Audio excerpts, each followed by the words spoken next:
구약 성경에도 죽었던 자가 생명을 회복하는 일들이 있었고, 예수님께서 사역하실 때 신약 성경에 죽었던 자가 생명을 다시 회복해서 부활한 사건이 3번 기록되어 있습니다. 예수님의 부활과 구별하기 위해서 이것은 부활이라는 말보다 회생이라는 말로 하기도 합니다. 하지만은 어쨌든 부활인 것은 틀림없죠.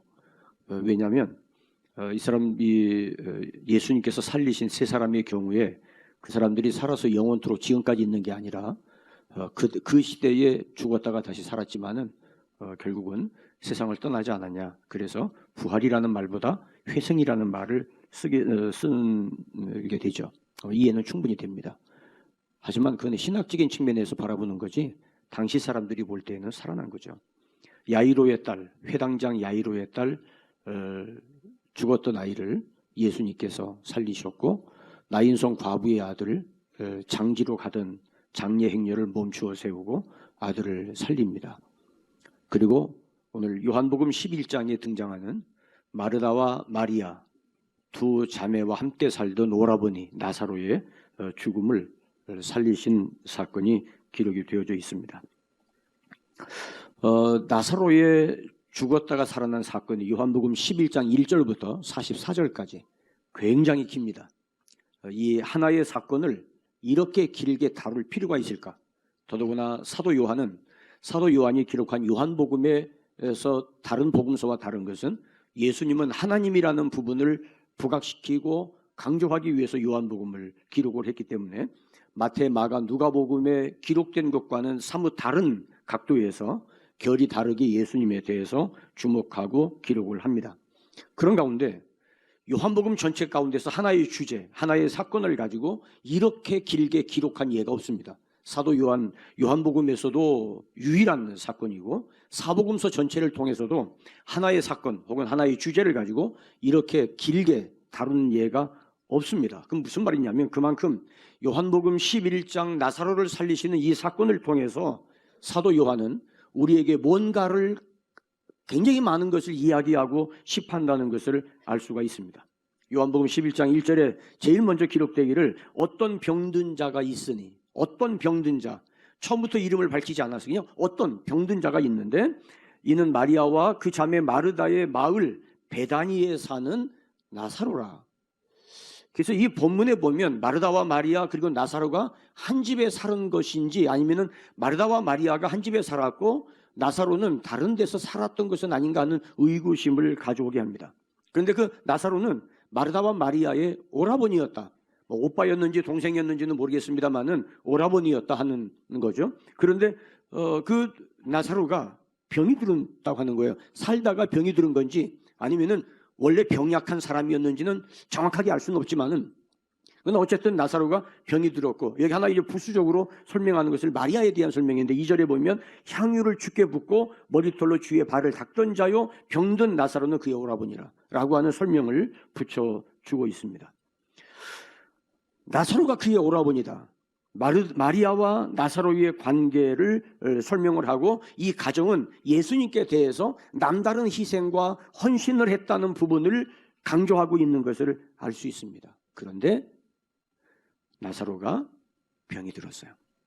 그렇게 주님을 사랑하고 그렇게 주님을 섬기고 이 3남매가 소문날 정도로 예수님의 제자들을 뒤에서 후원하고 섬겼던 3남매인데 이런 가정이 병이 왔다가도 떠나야 되는 것이 우리가 기대하는 건데 오히려 나사로가 병이 들었다.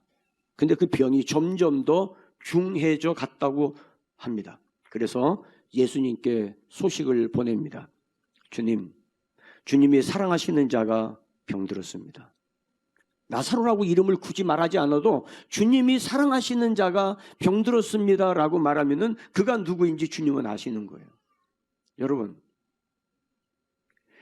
주님의 사랑을 받는 자, 우리가 오늘 이 부활주일 아침에 예배드리는 저와 여러분이 모두가 다 많은 사람들이 저 사람은 주님이 사랑하시는 사람이야 라고 말하면 주님이 알 수 있는 그런 사람으로 이 세상을 살았으면 좋겠어요.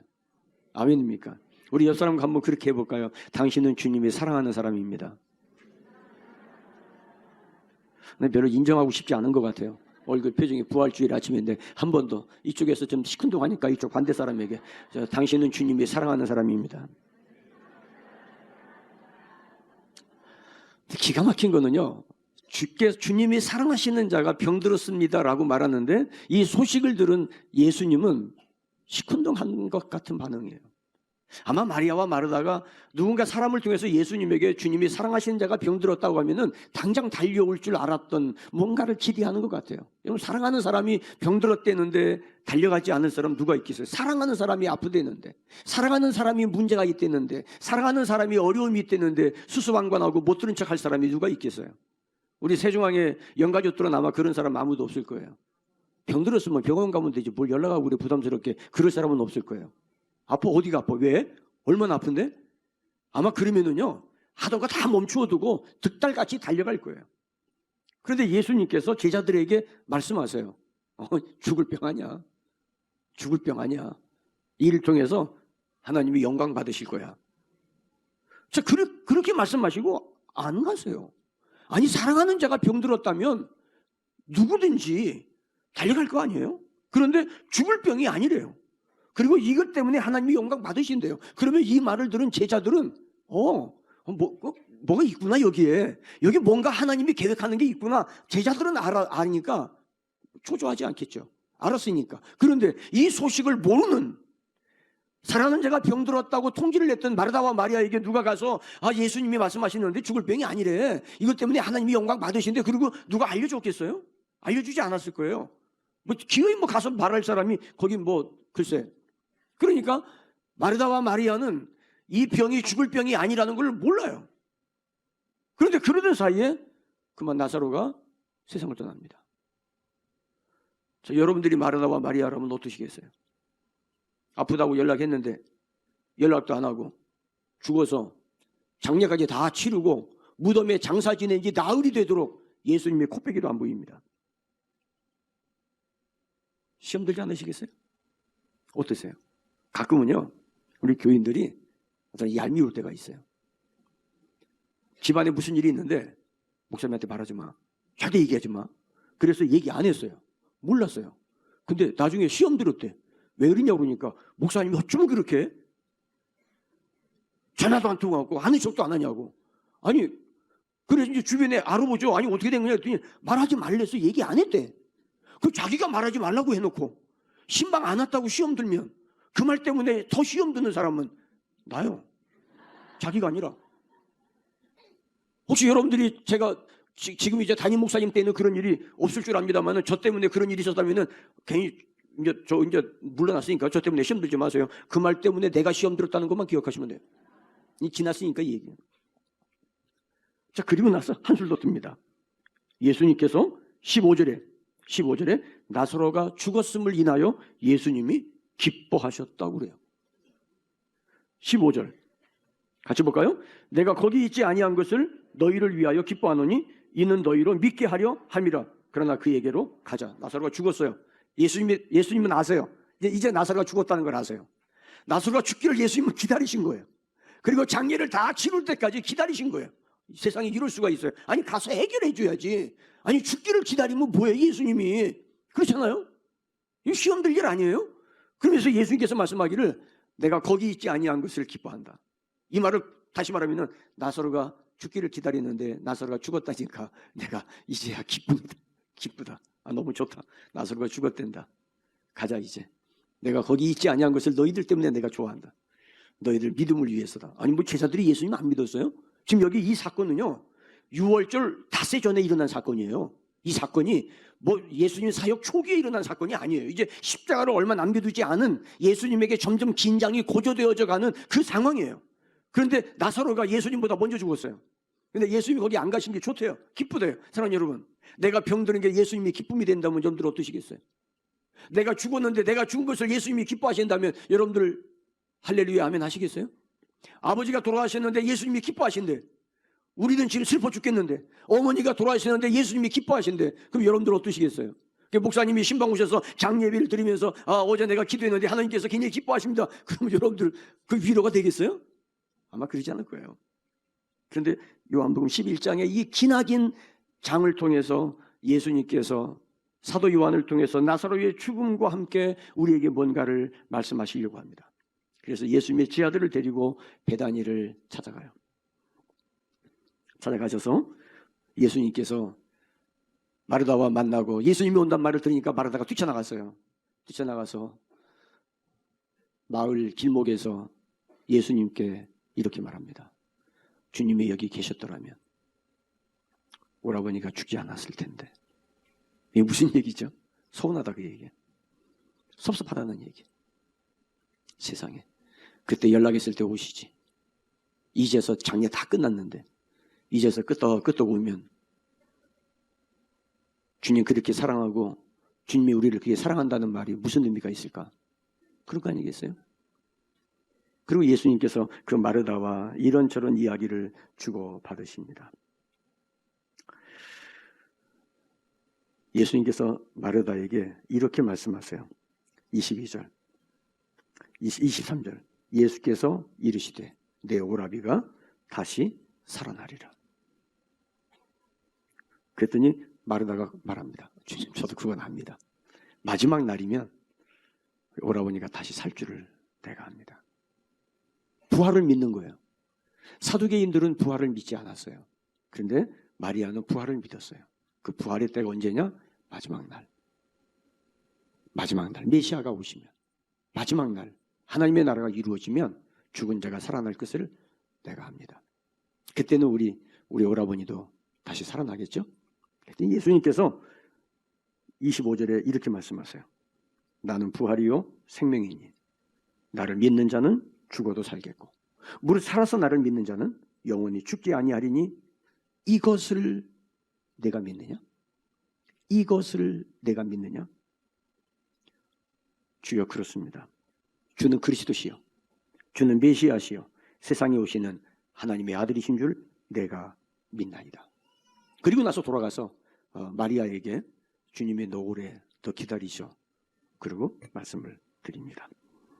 사랑하는 여러분, 요한복음 11장의 중요한 핵심은 여기입니다. 나는 부활이요 생명이니. 어디서도 말씀하지 아니한 이 말씀을 나사로가 죽었을 때 그의 장례가 다 끝나고 난 뒤에 마르다에게 이 말씀을 하십니다. 나는 부활이요 생명이다.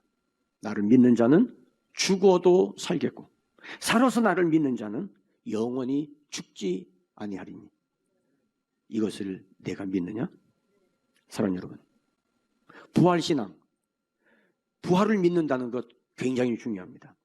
그런데 마르다는 미래의 부활을 믿었고 예수님은 지금의 부활을 말씀하세요. 마르다는 마지막 날에 살아날 것을 믿었고 예수님은 나사로가 지금 오늘 살아날 것이라고 말씀하고 계세요. 오늘 요한복음 11장에서 세 가지를 우리에게 말씀하세요.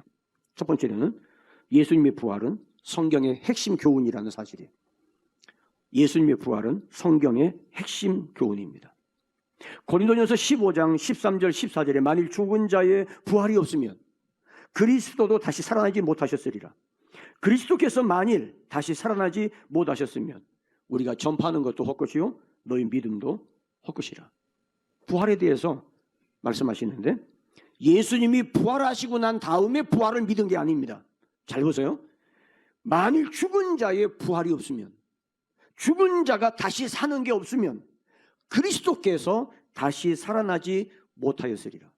이게 무슨 이야기예요? 이미 하나님은 생명 설계를 가지고 계셨어요. 이미 하나님은 우주를 창조하실 때 이미 생명에 대한 하나님의 설계가 이미 있었어요. 그래서 만약에 죽은 자가 부활할 것이라는 하나님의 생명 설계가 없었다면 그리스도도 다시 살아나지 못하였을 것이라고 말씀하세요. 그리고 그리스도께서 다시 살아나지 못하였으면 우리가 전파하는 것도 헛것이요 너희 믿음도 헛것이라고 말씀하세요. 무슨 말이냐면 부활은 모든 교리적 가르침, 성경의 모든 교훈을 푸는 핵심 열쇠가 된다는 이야기예요.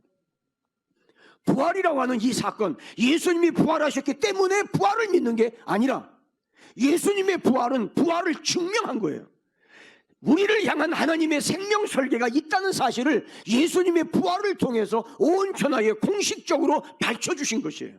이를 통해서 하나님의 말씀, 우리를 향한 진리의 말씀이 헛것이 아니라 진리라고 하는 사실을 밝혀주시는 것이고, 그것을 믿는 우리의 믿음은 죽은 믿음이 아니라 살아있는 믿음이라는 것을 말씀하는 거예요. 여기에서 생명이라고 하는 말, 예수님께서 나는 부활이요 생명이라고 말씀하신 이 생명이라는 말, 오늘 새벽에도 목사님이 그 생명은 우리의 살아가는 우리의 삶, 생명, 라이프라고 말씀하고 있는데, 이 말씀을 좀 더 우리가 이야기하면 내가 이 세상을 살아가고 있는 그 삶, 그 자체를 의미합니다. 이 말을 다시 말하면 살아갈 의욕이 불타오르는 거예요. 마지못해서 죽지 못해서 하루하루 근근하게 생명을 연명하며 살아가는 그 생명이 아니라, 생물학적으로 심장이 뛰고 호흡하고 있는 그 살아있는 것이 아니라, 여기서 말하는 생명은 삶의 의지를 가지고 삶의 목표를 향해서 하루하루를 소중하게 살아가고 있는 이 상태를 가리켜서 생명이라고 말씀하고 있어요. 뿐만 아니라 이 말씀은 병든 자, 약한 자, 눌린 자, 억압된 자, 가난한 자, 삶에 지쳐서 살고 싶지 않은, 그래서 피하고 싶어하는 사람들에게 불어넣어주는 삶의 의욕입니다. 여러분, 예수님이 이 땅에 오셔서 예수님이 하신 사역들을 잘 보세요. 예수님의 사역들을 한마디로 말하면 생명을 풍성하게 하는 사역을 하셨어요. 살아갈 이유를 잃어버린 사람들에게 내가 왜 살아야 되는가를 보여주셨어요. 살기는 살지만은 어쩔 수 없이 죽지 못해 사는 사람들을, 안진뱅이를 일어나게 하셨고, 소경의 눈을 뜨게 해주셨고, 귀머거리를 듣게 하셨고, 낙심된 자를 일으켜 주셨어요. 그분이 예수님이세요. 우리가 이 부활주일이 기독교에서 예수님의 탄생보다 더 값어치 있게 여기는 것은, 예수님의 부활은 우리의 생명을 다시 불러일으키는 역사적 사건의 정점이었기 때문입니다. 나는 부활이요 생명이다.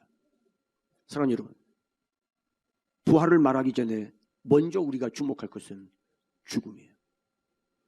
부활이라는 말은 죽었던 자가 살아난 거예요. 부활은 죽음을 전제로 합니다. 죽지 아니하고 부활을 말할 수는 없습니다. 부활을 경험하려고 하면 먼저 죽어야 됩니다. 죽음은 죄로 인한 형벌적 심판입니다. 죽음은 죄의 결과입니다. 죄를 짓고도 자기가 죄인이라는 사실을 뻔뻔스럽게 부정하는 사람들이 이 세상을 지배하려고 하는 어처구니 없는 세상 앞에 우리는 있습니다. 죄를 지어놓고도 변명하고 합리화시키고, 죄를 지어놓고도 떳떳하게 살아가며 오히려 큰소리치는 시대가 되었어요. 죄의 결과는 죽음이에요. 죄가 드러나면 하던 일도 멈춰야 됩니다. 죄가 드러나면 모든 의욕과 야욕도 묻어두고 감옥에 가야 돼요.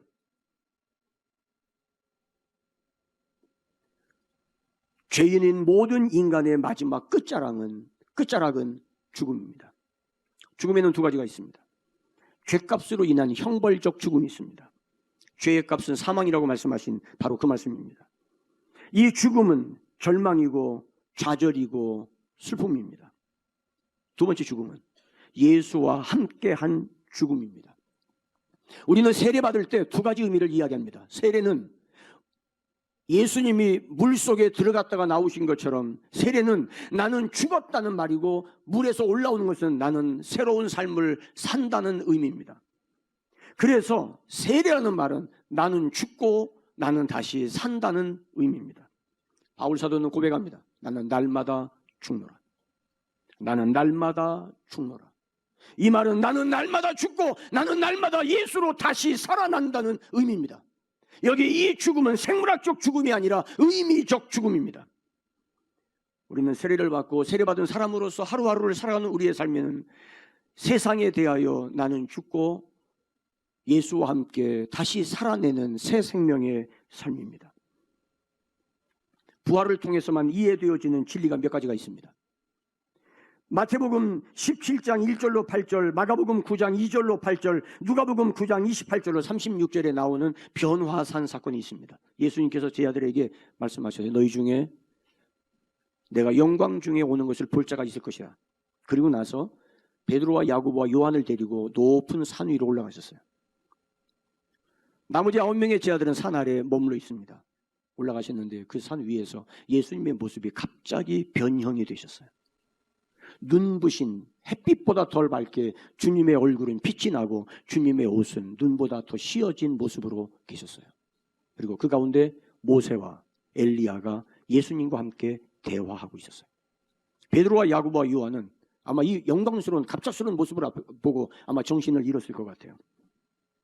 이 사건 있을 때 베드로가 예수님께 말씀드립니다. 주님, 여기 초막 3개를 지어서 주님의 이 영광스러운 모습, 어디서도 경험하지 못한 이 흥분된 이 모습, 이 환경, 이 상황을 주님과 함께 끝까지 가고 싶습니다. 여기 초막 3을 짓고 하나는 주를 위하여, 하나는 모세를 위하여, 하나는 엘리야를 위해서 초막 3개를 짓고 싶습니다. 그랬더니 공중에서 음성이 납니다. 너희는 헛된 생각하지 말고 저의 말을 들어라. 여기 이렇게 영광스럽게 주님이 나타난 것은 여기 뭘 하자고 하는 게 아니라 지금 예수님은 별세에 대하여 앞으로 세상을 떠나실 것에 대해서 모세와 엘리야와 함께 말씀을 나누고 있는 것이었어요. 그래서 위에서 들린 음성은 베드로와 야고보와 요한에게 예수 그리스도의 말씀을 들어라. 그리고 나서 산에서 내려옵니다. 내려올 때 예수님께서 마태복음 17장 9절에 내가 죽은 자들 가운데서 살아날 때까지 여기서 본 것 1절 입 밖에 꺼내지도 마라. 무슨 이야기예요? 예수님께서 부활하시고 난 뒤에야 비로소 이 산에서 본 거를 이해할 수 있을 거예요. 예수님이 부활하신 다음에야 비로소 여기서 보았던 이 이야기가 너희들에게 이해가 될 것이고 그 다음에야 너희가 이 말을 다른 사람에게 해도 이해가 될 거예요. 부활이 있기 전에 이해하지 못하는 교훈이 있다는 이야기예요.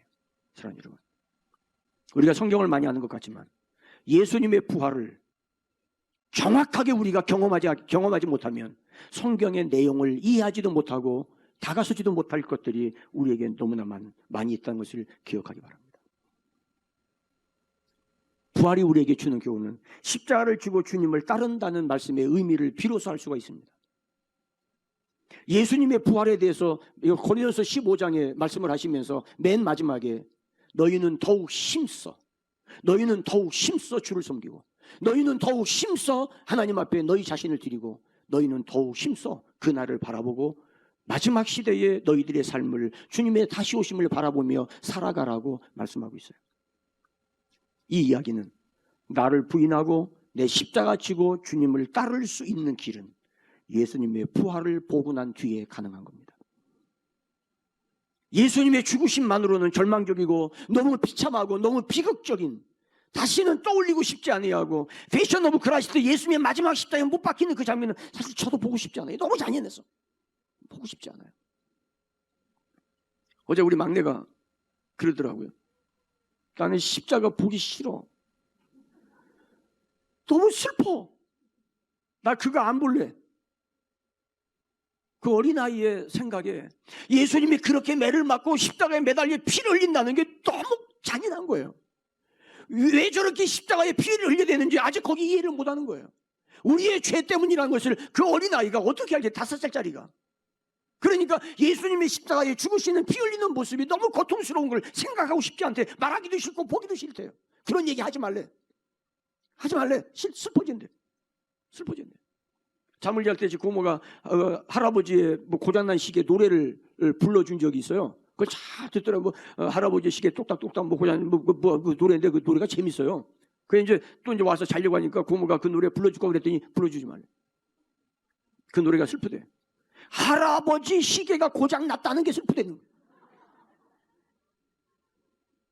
얼마나 할아버지를 좋아하는데 할아버지 시계가 고장 났다는 게 슬프대는 거예요. 이게 아이들의 이런 한마디에 할아버지 할머니들은 끄떡합니다. 나중에 싫어 그러고 뒤돌아서서 가도요, 그거 뒤돌아서 가는 모습이 오히려 얄밉도록 예뻐요. 왜냐하면 한 번 했던 그 이야기가 남아있어요. 세상을 향해서 내 죽음을 경험하고 나를 위해 십자가에 못 박히신 예수 그리스도를 바라보므로 나도 십자가에 죽었고, 그래서 세상에 대한 죄의 욕망을 더 이상 나를 지배하지 못하고 이제는 십자가를 지고 주님의 뒤를 따르는 제자의 삶을 살아갈 수 있는 것은 부활을 경험하고 부활을 깨달은 사람에게만 가능한 거예요. 그걸 깨닫지 못하면 내가 주님의 뒤를 따라가다가 힘들고 어렵고 이러다가 내가 죽을 것 같고, 이리 새벽기도 나오다가 내가 코피 쏟을 것 같고, 이러다가 내가 내 명대로 못 살 것 같고 그러면은요 못하죠.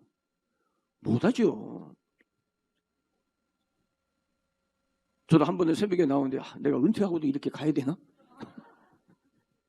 이제 새벽기도도 은퇴하면 안 되나? 그런 생각이 들어요. 너무 힘들어서. 그런데 예수 그리스도의 그 부활 때문에 내가 죽어도 다시 살 것이고, 내가 쓰러져도 주님, 부활하신 주님이 그 생명으로 나를 붙잡아 주실 것이고, 내가 주님의 뒤를 따라가다가 비틀거리고 쓰러지면 주님은 달려오셔서 나를 다시 붙잡아 주실 것이고, 나는 부활이요 생명이니. 마지막 날에 이루어질 그 부활이 아니라 오늘 다시 나를 일으키시는 주님의 그 생명력, 주님의 그 은혜가 오늘 시간 저와 여러분에게 함께하기를 주의 이름으로 축원합니다. 부활을 통해 깨달을 수 있는 진리 또 하나는 교회에 대한 이해입니다. 요한복음 2장 19절에 예수님 말씀하십니다. 이 성전을 헐라 내가 사흘 동안에 다시 일으키리라.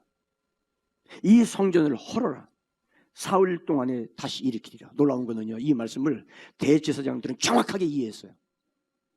그래서 예수님 죽고 난 다음에 무덤에 장사 지내고 나서 빌라도에게 이야기합니다. 저 무덤을 병정도 시켜서 지켜야 됩니다. 저 사람이 살았을 때 자기 죽고 나서 3일 만에 살아난다고 이야기했습니다.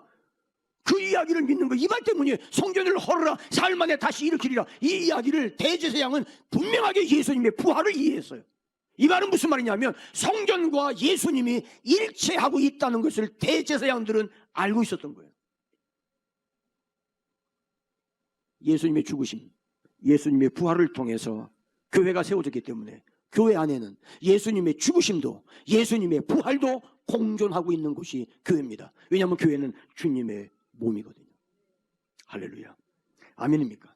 십자가의 죽으심과 다시 살아나신 부활이 본질적 교회의 진리입니다.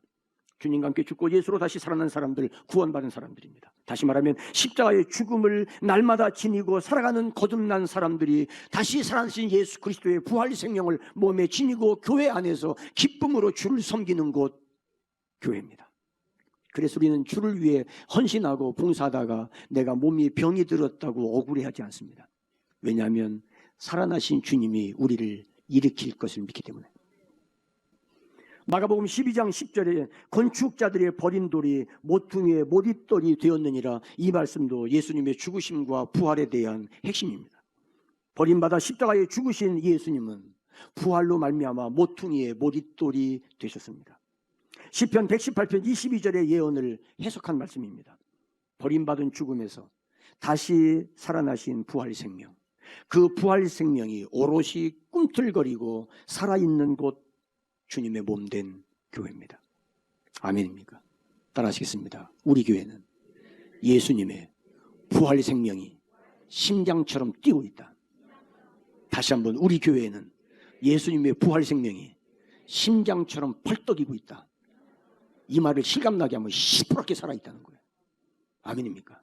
아멘입니까? 우리 옆 사람에게 한번 이렇게 얘기합니다. 우리 교회에 예수님의 부활 생명이 시퍼렇게 살아있습니다.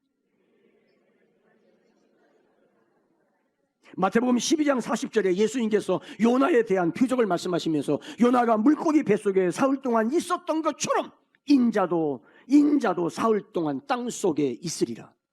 여러분, 요나의 사건을 통해서 예수님은 예수님의 죽으심과 부활로 재해석하셨어요. 놀랍지 않아요? 교회는 다시 사신 예수 그리스도의 증인된 부활입니다. 죽으심과 부활을 통해 하나님의 말씀을 이해하고 해석할 수 있는 겁니다. 두 번째로, 나사로의 무덤은 부활과 생명을 가르치는 현장입니다. 나사로의 무덤은 부활과 생명을 가르치는 현장입니다. 예수님께서 실망과 좌절, 슬픔의 무덤에서 마르다에게 말씀하세요. 나는 부활이요 생명이다. 나는 부활이요 생명이다. 요한복음에만 있는 명쾌한 주님의 선언입니다. 나는 부활이요 생명이다. 어디서 그 말했어요? 나사로의 무덤 앞에서. 나사로의 무덤 앞에서 나는 부활이요 생명이다. 여러분 이 말 듣고 마르다가 주님 나도 마지막 날에는 오라버니가 살아날 걸 나도 믿습니다. 근데 예수님 말씀합니다. 아니야, 지금이야. 지금. 이 말을 듣는 지금 내 오라비가 살아날 거야. 나사로의 질병과 그 누이들이 지닌 절망적 상황, 생명의 근본 되신 주님은 나사로의 무덤을 찾아가십니다. 그리고 부활이신 주님이 나사로의 묘지를 방문하십니다. 부활이라고 하는 말, 이 부활이라는 말 아나스타시스라고 합니다. 아나스타시스. 이 아나스타시스라는 말은 일으킨다, 혹은 일으켜 세운다, 혹은 더 향상된 발전과 축복의 상태로 도약한다, 이런 뜻이에요. 우리는 이 아나스타시스라는 말을 죽은 자의 부활만 이야기하는데, 이 단어가 쓰여지는 곳에서는 부활만 이야기하는 게 아니라 번영한다, 다시 일어난다 라는 단어로도 쓰여졌어요. 누가복음 2장 34절에 마리아와 요셉이 아기 예수님을 데리고 성전으로 들어갔을 때 이 성전에 있던 시므온이 이 아이를 보면서 이야기합니다. 보라, 이는 이스라엘 중 많은 사람을 패하거나 흥하게 하며 비방을 받는 표적이 되기 위하여 세움을 받았다고 아기 예수에 대해서 선언하고 있어요. 여기에서 흥하게라는 이 단어가 바로 아나스타시스라는 단어예요. 다시 말하면 예수님의 부활은 우리의 생명을 왕성하게 하세요. 예수님의 부활은, 예수님은 생명의 근본이시고 생명이시기 때문에 흙으로 사람을 지으시고 그 포에 하나님께서 숨결을 불어넣었을 때 아담이 살아났어요. 일어났어요. 살아있는 영적인 존재가 되었어요. 무슨 말이냐면 모든 생명의 근원은 하나님께 있다는 이야기예요. 저와 여러분의 생명의 근원도 그분에게 있어요. 흥왕이라는 단어, 흥하게 한다는 단어와 부활이라는 이 단어가 동일하게 성경에 기록되고 때에 따라 해석을 달리한다고 하면 태어나신 아기 예수, 이미 생명이요 부활의 능력으로 이 땅에 오셨다는 부분을, 이 점을 시므온은 이미 선언하고 있다는 사실입니다. 그래서 예수님께서 나사로의 무덤 앞에서 내가 곧 부활이요 생명이라는 말씀을 반복하십니다. 예수님이 죽음을 이기고 부활하시는 순간 우리도 다시 살아날 수 있다고 하는 부활을 역사 앞에 공식 선언하는 현장이 됩니다.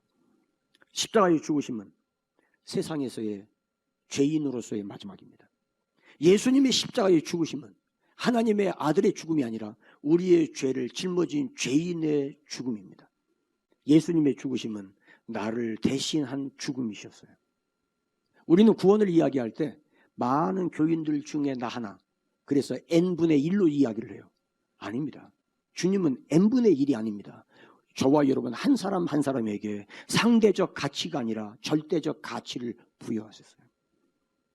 나 때문에 돌아가신 거예요. 우리 때문이 아니라 나 때문에 예수님은 십자가에서 죽으실 때 그 죽음으로 말미암아 죄의 끝입니다. 죽으면 기소권이 없어요. 아무리 죄를 지었어도요, 이미 죽으면 더 이상 죄를 조사하지 않습니다. 왜요? 죄값 받았는데. 그 재판에서 뭐 할까? 이미 죽었는데. 이미 죽은 사람에게는 재판하지 않아요. 역사의 기록은 남길지 몰라도 다시는 재판하지 않습니다. 우리가 예수님 안에서 내가 죽었다는 말은 더 이상 죄의 기소권이 없다는 이야기예요. 죄가 나를 주장하지 못한다는 말입니다. 더 이상 우리는 죄에 끌려다닐 의미가 없다는 이야기예요. 근데 그 예수님이 죽음으로 끝났다면 다른 사람과 똑같아요. 예수님이 죽음으로 끝났다면 다른 종교와 똑같아요. 근데 그 예수님이 살아나심으로 말미암아 이제는 죄의 시대가 끝나고 하나님의 아들로 일어나셨음을 선포하는 거예요. 그리고 나서 부활되신 예수님이 나는 부활이요 생명이라고 말씀하셨어요. 이 생명이라는 말, 영적 생명의 원천이라는 말입니다. 누가복음 16장 25절에 나사로와 부자가 죽어서 갔는데 나사로는 아브라함의 품에 안겼고 부자는 지옥에서 바라보니까 자기 집 대문 앞에 있던 나사로가 아브라함의 품에 안겨 있어요. 그래서 옛날 살았을 때처럼 생각하고 아버지 아브라함이요, 저 나사로를 통해서 물 한 방울만 내 혀에다 좀 떨어뜨려 준다. 이거 죽겠습니다. 못 살겠습니다. 그럼 뭐 지옥에서 뭘 잘 살라고 그래요? 불 속에서? 그저 아주 숨 쉬고 있으면 다행인 줄 알아야지. 그때 아브라함이 기가 막힌 말씀을 하세요. 예. 이 말은 뭐냐면은 아주 가까운 아들에게 하는 말처럼. 왜냐하면 이 부자가 아브라함을 아버지 아브라함이라고 불렀으니까. 예. 너는 살았을 때 이미 좋은 걸 받았고, 너는 살았을 때 이미 좋은 거 받았어. 너는 살았을 때 좋은 거 받아서 너를 위해 다 썼잖아. 너는 살았을 때 네가 하고 싶은 거 다 했잖아. 너는 살았을 때 그것 가지고 네가 한 게 뭐가 있어? 너를 위해 다 썼지. 너 살았을 때.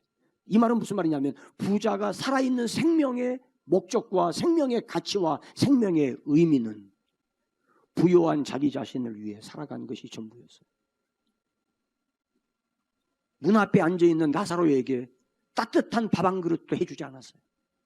충분히 해줄 수 있는데 오히려 자기 대문 앞에 거지가 앉아있는 것을 부끄럽게 여겼어요. 와우 키즈 페스티벌 얼마 남았어요? 금년에 19년째 하고 있는 와우 키즈 페스티벌에 여러분들이 섬김 위해서 예물을 준비한다고 그래요. 소중한 겁니다. 소중한 겁니다. 우리 교회가 그동안에 하나님의 은혜와 축복을 받을 수 있었던 것은 아무도 눈여겨보지 아니하고 아무도 돌보지 않는 어린아이들을 위해서 여러분들의 희생과 헌신이 있었기 때문에 하나님은 그것을 여러분들을 주목해 보셨다고 저는 확신합니다. 생명의 의미, 내가 왜 살아있어야 되는지, 생명의 진정한 가치, 나를 살게 하신 예수 그리스도, 나에게 생명을 연장시켜 주신 예수 그리스도의 그 은혜. 생명은 죽음과 반대되는 개념입니다. 살아갈 이유 때문에 심장이 벅차고, 살아갈 이유 때문에 발걸음이 뜀을 뛰듯 가벼워지고, 살아갈 이유 때문에 상황은 오늘이 절망이고 한숨이고 괴로움인데 살아갈 이유 때문에 오늘이 희망이 보이고 내일이 보이는 예수 그리스도의 생명의 역동적인 역사가 우리 안에서 나타나지고 힘을 더해주는 이 은혜가 있기를 주의 이름으로 축원합니다. 요한복음 1장 4절에 그 안에 생명이 있으니, 예수 그리스도 안에 생명이 있으니 이 생명은 사람들의 빛이라. 요한복음 5장 24절로 29절에 내가 진실로 진실로 너희에게 이르노니 내 말을 듣고 나 보내신 이를 믿는 자는 영생을 얻었고 심판에 이르지 아니하나니 사망에서 생명으로 옮겼느니라. 어떻게 한 자를? 내 말을 듣고, 주님의 말을 듣고, 듣는다는 말은 그 말을 마음에 담았다 이 말이에요. 귀로 듣는 게 아니라 그 말을 마음에 담아두고 그 예수를 보내시니 하나님을 믿는 자는 이미 영생을 얻었다.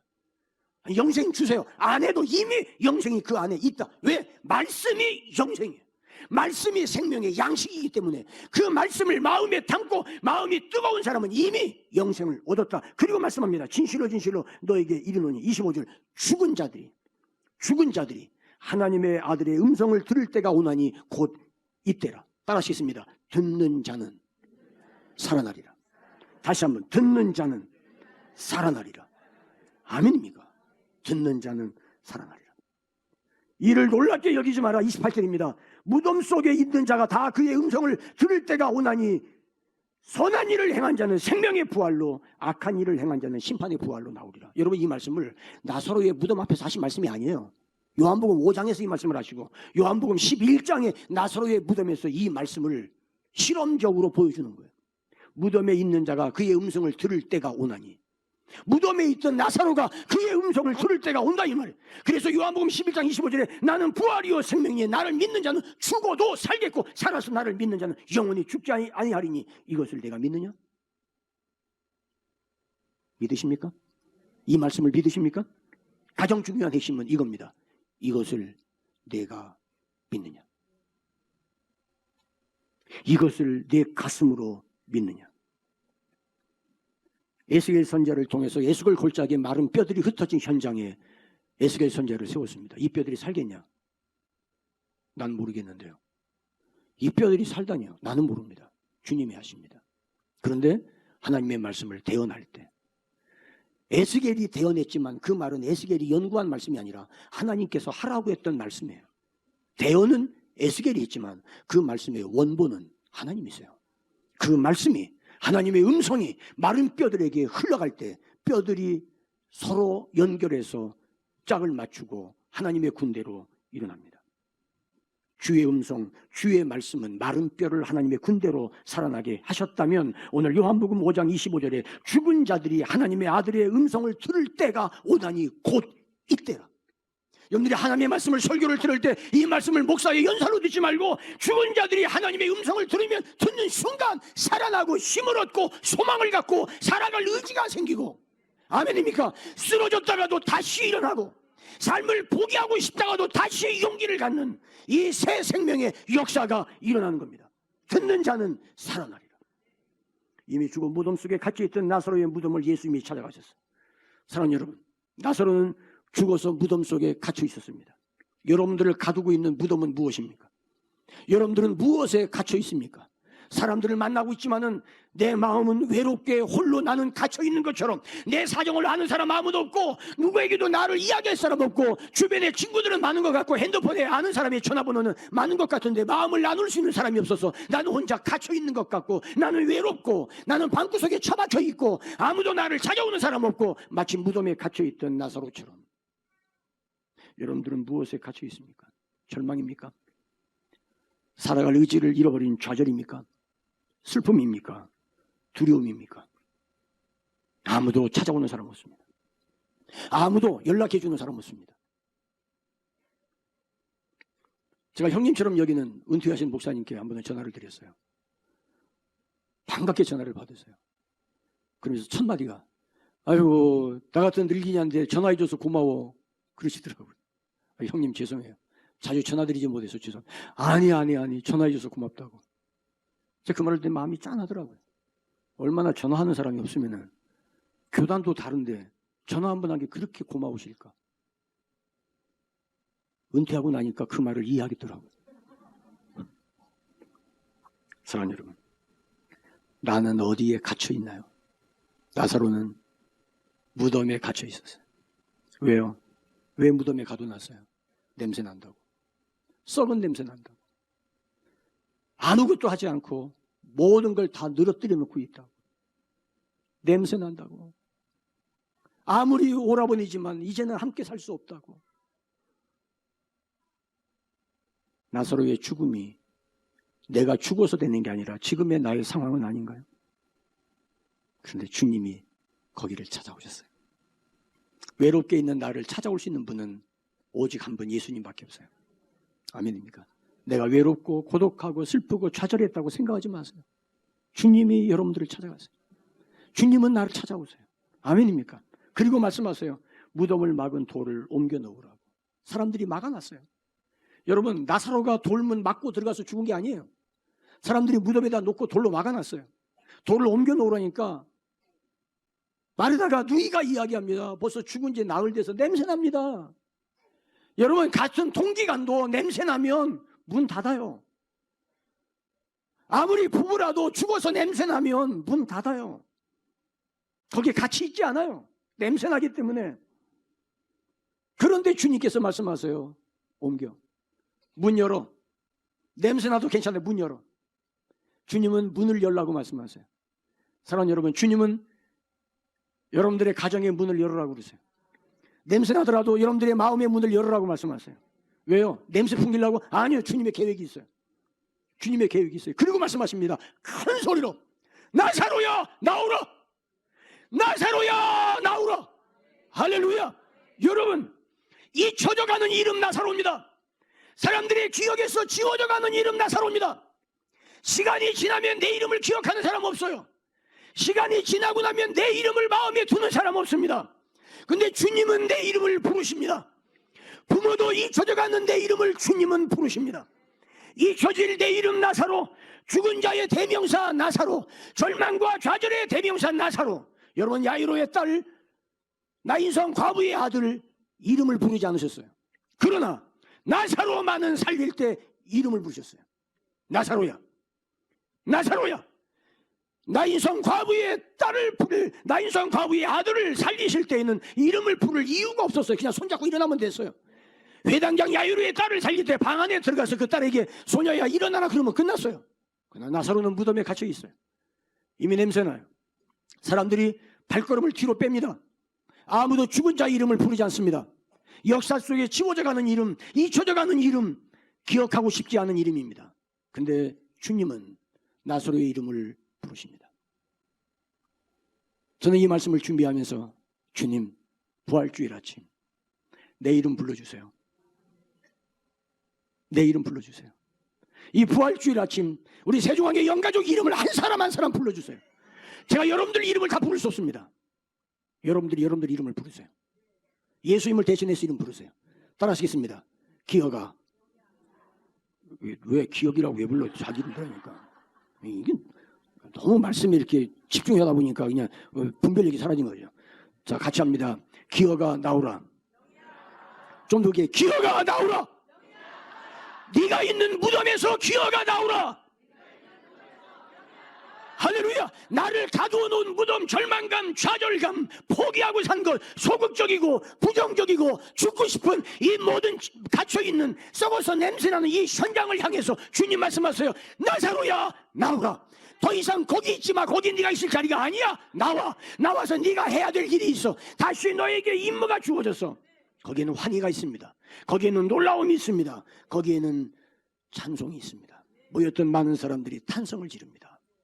나사로가 배로 동인 채로 나왔습니다. 아무도 기억하지 않는 내 이름, 주님의 아시고 내 이름을 불러주시는 오늘 이 아침입니다. 숨겨진 이름, 지워져가는 그 이름을 주님은 오늘 이 아침에 여러분들을 향해서 부르십니다. 사랑하더라, 사랑한다라, 나오라. 거기 있지만 내가 너 이름 부르려고 여기 왔어. 내 무덤 앞에 내가 지금 서 있어. 너 돌문 옮겨놨어. 나오기만 하면 돼. 아무 걱정하지 말고 나와. 마지막 세 번째, 예수님은 부활을 살라고 말씀하십니다. 부활을 살라고 말씀하십니다. 부활은 자생적 믿음이 아닙니다. 부활은 하나님의 은혜로 주신 놀라운 축복이요 선물입니다. 부활신앙은 부활을 사는 믿음의 능력으로 나타납니다. 잊혀져가는 내 이름을 불러내주시는 주님의 음성. 내가 살고 싶은 의지는 필요 없습니다. 주님의 음성이 나를 살릴 겁니다. 새로운 삶을 살아내도록 나를 찾아오셨고 내 이름을 부르신 주님은 나에게 이미 생명의 능력을 불어넣어 주십니다. 죽음에 갇힌 삶에서 다시 허락하신 생명으로 부활을 살아가라고 말씀하십니다. 부활을 살아간다는 말은 죄의 저주가 이미 끊어졌다는 이야기입니다. 어려움과 실패, 좌절과 상실을 경험한 뒤에라도 다시 일어나서 새로운 힘과 열정을 찾고 새로운 방향으로 나아가라는 말씀입니다. 나아갈 수 있는 힘 주세요. 아니에요. 이미 생명의 능력을 주셨어요. 나아가는 일은 내가 할 일이에요. 내 이름을 불러서 무덤에서 불러내신 그 주님 앞에 어렵고 힘든 상황을 돌파하면서 나아가는 것은 내가 할 일이에요. 어떤 상황에서도 희망을 잃지 아니하고 자신감을 회복하고 성장할 수 있는 능력을 갖추라고 주님 말씀하세요. 부활을 산다는 것은 과거의 실수나 실패에 대해 후회하거나 주저하거나 거기 묶이지 말라는 이야기예요. 대신에 새로운 것을 배우고 성장의 기회로 삼아서 앞으로 나아가는 태도를 취하라는 것입니다. 이는 우리가 계속해서 더 나은 사람으로 발전하고 성장해야 될 생명을 공급받았기 때문입니다. 부활을 산다는 것은 새 생명 주신 성령의 능력을 힘입고 우리가 끊임없이 변화하고 발전하는 생명을 드러내는 것입니다. 팀 켈러 목사님이 부활을 살라는 명절을 남기고 가셨습니다. 그리스도의 부활에 대한 믿음을 강조하는 개념으로 이 책을 썼습니다. 예수 그리스도의 삶을 변화시키는 중요한 개념이 부활입니다. 예수 그리스도가 십자가에서 죽은 후 부활하신 것은 나를 묶었던 죄의 권세, 저주의 권세를 쇠사슬을 끊고 부활로 말미암아 새로운 생명을 살아가도록 우리를 자유케 하셨기 때문에 이제 그 부활을 하루하루를 살아가는 것은 우리의 몫입니다. 저와 여러분이 해야 될 일입니다. 내 이름을 불러내신 주님은 반드시 다시 오십니다. 그분을 맞을 준비 이제 하고 살아야 합니다. 절망적 세상에서 주님을 바라보는 희망의 노래를 부르며 오늘을 살아가도록 은혜 주신 하나님 앞에 내 생명을 다해서 적극적이고 도전적으로 부활을 살아내야 합니다. 부활을 살아간다는 것은 빌립보서 3장 10절로 14절의 말씀입니다. 내가 그리스도와 그의 부활의 권능과 그의 고난의 참여함을 알고자 하여 그의 죽으심을 본받아 어떻게 해서든지 죽은 자 가운데서 부활에 이르려 하노니 내가 이미 얻었담도 아니요 온전히 이루었담도 아니라 오직 내가 그리스도 예수께 잡힌 바 된 그것을 잡으려고 달려가노라. 형제들아, 나는 아직 내가 잡은 줄로 여기지 아니하고 오직 한 일 즉 뒤에 있는 것은 잊어버리고 앞에 있는 것을 잡으려고 표대를 향하여 그리스도 예수 안에서 하나님이 위에서 부르신 부름의 상을 위하여 달려가노라. 내 이름을 부르신 그 부름을 향하여 나는 달려가노라. 이름을 부르신 예수님이 요한복음 11장 44절에 배로 동인 채 무덤에서 나오는 나사로에게 말씀하세요. 풀어놓아 다니게 하라. 나사로를 묶어있던 모든 배를 풀어놓아서 다니게 해라. 그리고 나서 바로 12장에 들어가면 12장에 마르다와 마리아, 나사로가 베다니에서 잔치하는 장면이 나옵니다. 마리아가 옥합을 깨뜨려서 주님께 붓습니다. 그리고 예수님의 발 앞에 예수님이 이름을 불러서 불러낸 나사로가 예수님 발 앞에 앉아 있습니다. 그분의 음성을 듣습니다. 그분의 말씀을 듣습니다. 듣는 자는 살아나리라. 듣는 자는 생명이 풍성하게 되리라. 주님 주신 부활의 생명은 그 은혜 안에서 우리를 자유하게 하십니다. 더 이상 죄에게 종노릇 하지 말고 하나님의 의를 위하여 살라고 말씀하십니다. 나사로야, 거기서 나오라. 오늘 이 아침 저와 여러분의 이름을 넣어서 나를 부르셨어요. 여러분들을 부르셨어요. 부활이요 생명이신 주의 음성이 나를 찾아왔습니다. 부활을 사는 것은 아까 말씀드린 것처럼 고린도전서 15장 58절 주의 일에 더욱 힘쓰는 자들이 되는 겁니다. 아멘입니까? 찬송가 540장에 주의 음성을 내가 들으니 사랑한단 말일세. 믿는 마음으로 주께 가오니 나를 영접하소서. 내가 매일 십자가 앞에 더 가까이 구세주에 흘린 보배 피로써 나를 정케 하소서. 내 이름을 부르신 주의 음성, 여러분들의 생명을 풍성하기 위해서 말씀하시는 주의 음성이 오늘 부활절 이 아침 저와 여러분의 삶에 우리 온 교회 안에 우리 영가족들 안에 생명이 약동하는 풍성한 주의 은혜가 있기를 주의 이름으로 축원합니다.